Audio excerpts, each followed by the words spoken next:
صرف 3 چیزیں بتا رہا ہوں نماز میں دھیان اور دل لگانے کے لیے۔ ہم سب مسلمانوں کا حال یہ ہے کہ جب ہم نماز پڑھ رہے ہوتے ہیں، جسم تو ہمارا نماز میں ہوتا ہے لیکن ہمارا دل اور دھیان کہیں اور لگا ہوتا ہے۔ تو اس لیے علی رضی اللہ تعالیٰ فرماتے ہیں کہ جب میرا دل کرے کہ میں اللہ سے باتیں کروں تو میں نماز پڑھنا شروع ہو جاتا ہوں، اور جب میرا دل کرے کہ اللہ مجھ سے باتیں کرے تو میں قرآن شریف پڑھنا شروع ہو جاتا ہوں۔ تو نماز میں اللہ سے باتیں کیسے کرنی ہے؟ دھیان تو ہوتا نہیں ہے، دھیان تو ہوتا کام کی طرف، کاروبار کی طرف، کہیں نہ کہیں گھوما پھرا ہوتا ہے۔ تو 3 چیزیں، ان میں سے اگر 3 چیزوں میں سے آپ 2 چیزوں کو بھی مضبوطی سے پکڑ لیں، 2 چیزوں پہ عمل کر لیں، تو آپ کا دھیان ساری زندگی نماز میں سے باہر نہیں جائے گا، کبھی بھی باہر نہیں جائے گا۔ صرف 3 چیزیں، ان میں سے پہلی چیز کیا ہے کہ اپنے دل کے اندر یہ چیز رکھیں کہ اللہ رب العزت میرے سامنے ہے اور میں اللہ رب العزت کو دیکھ رہا ہوں، اور اللہ رب العزت مجھے دیکھ رہے ہیں، اور میرے دل میں جو چیز پیدا ہوتی ہے، جو خیال، جو بھی چیزیں، اللہ رب العزت ان کو جانتے ہیں، مجھے پہچانتے ہیں۔ پہلی چیز یہ ہے کہ اپنی ہر ادا کے اندر جب بھی رکوع کرو تو ذہن میں یہ ہو کہ اللہ رب العزت کو میں رکوع کر کے دکھا رہا ہوں، سجدہ کرو تو ذہن میں یہ ہو کہ میں سجدہ اللہ رب العزت کو کر کے دکھا رہا ہوں، قیام میں کھڑے ہو تو یہ سوچو کہ اللہ رب العزت میری نماز کو دیکھ رہے ہیں کہ میں نماز کس خشوع و خضوع کے ساتھ پڑھ رہا ہوں۔ پہلی چیز تو یہ ہے۔ اور دوسری چیز کیا ہے؟ دوسری چیز یہ ہے کہ اپنی تسبیحات کو بڑھاؤ۔ نماز کے اندر سجدے میں جاؤ یا رکوع کے اندر جاؤ، اگر آپ 3 مرتبہ پڑھتے ہیں تسبیح سبحان رب العظیم یا سبحان رب الاعلیٰ، 3 مرتبہ پڑھتے ہیں تو اس کو 5 مرتبہ پڑھ لیں۔ اگر 5 مرتبہ پڑھتے ہیں تو 7 مرتبہ پڑھ لیں۔ 7 مرتبہ پڑھتے ہیں تو اس کو کم پہ لیں، 5 پہ لے آئیں۔ تو اپنی تسبیحات کو آگے پیچھے کریں، کم یا زیادہ کریں دھیان، کیونکہ ہمارا حال یہ ہے کہ ہم نے نمازیں رٹی ہوئی ہیں، بس دھیان کہیں ہے، ہماری نمازیں چل رہی ہیں، سورت بھی چل رہی ہے، فاتحہ بھی چل رہی ہے، سبحان رب العظیم میں ایک رٹا لگا ہوا ہے،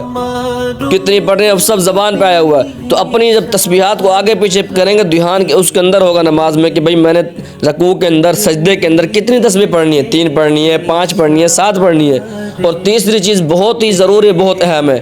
وہ یہ کہ آپ نے جو چیزیں نماز کے اندر پڑھتے ہیں، سورت ہے، الحمد شریف ہے، سبحانک اللہ ہے،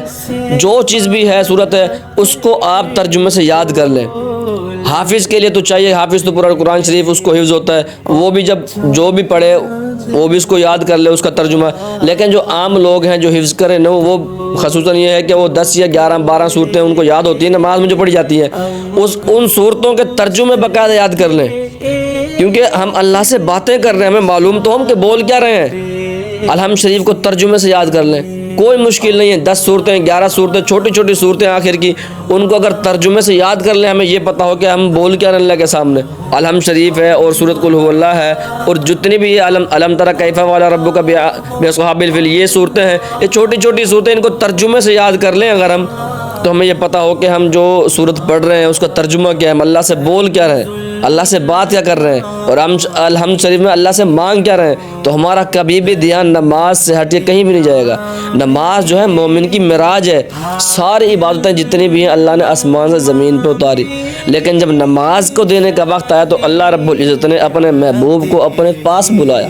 معراج کرایا، بالکل آمنے سامنے کھڑا کے اللہ نے نماز کا تحفہ دیا۔ تو نماز تو مومن کی معراج ہے کہ ہم نماز میں جو کھڑے ہیں کہ اللہ بالکل ہمارے سامنے ہے، اور ہم اللہ کے سامنے ہیں، اللہ میں دیکھ رہا ہے اور ہم اللہ کو دیکھ رہے ہیں۔ اور اللہ رب العزت فرماتے ہیں کہ جب بندہ نماز پڑھتا ہے تو 3 دفعہ اعلان ہوتا ہے کہ سارا کچھ چھوڑ کے آیا، سب کچھ کا دھیان چھوڑ، دیکھ میں تیرے سامنے کھڑا ہوں۔ جب انسان اپنے ذہن کو اللہ کی طرف نہیں لے کے جاتا تو اللہ پاک واپس چلے جاتا ہے، اللہ پاک کہتے ہیں اب تو جان، تیری نماز جانے۔ تو ہم اپنے دھیان کو نماز کے اندر لگائیں، اپنے دماغ کو نماز کے اندر لگائیں، دل نماز کے اندر لگائیں، پھر ہماری نمازیں بنیں گی خشوع و خضوع والی اور اللہ سے مانگنے والی، کیونکہ نماز جو ہے اللہ رب العزت سے براہ راست مانگنے کا ذریعہ ہے۔ جیسے انسان دنیا کے کسی بھی کونے میں چلا جائے، اگر آپ نے اپنے بھائی سے رابطہ کرنا ہے، اپنے پیارے سے رابطہ کرنا ہے، کسی بھی محبوب سے رابطہ کرنا ہے، عزیز سے رابطہ کرنا ہے، آپ نے فوراً موبائل اٹھایا اور کال ملا دی، فوراً ان سے بات کر لی، اس کا حال پوچھ لیا۔ نماز بھی اللہ سے مانگنے کا ایک موبائل ہے،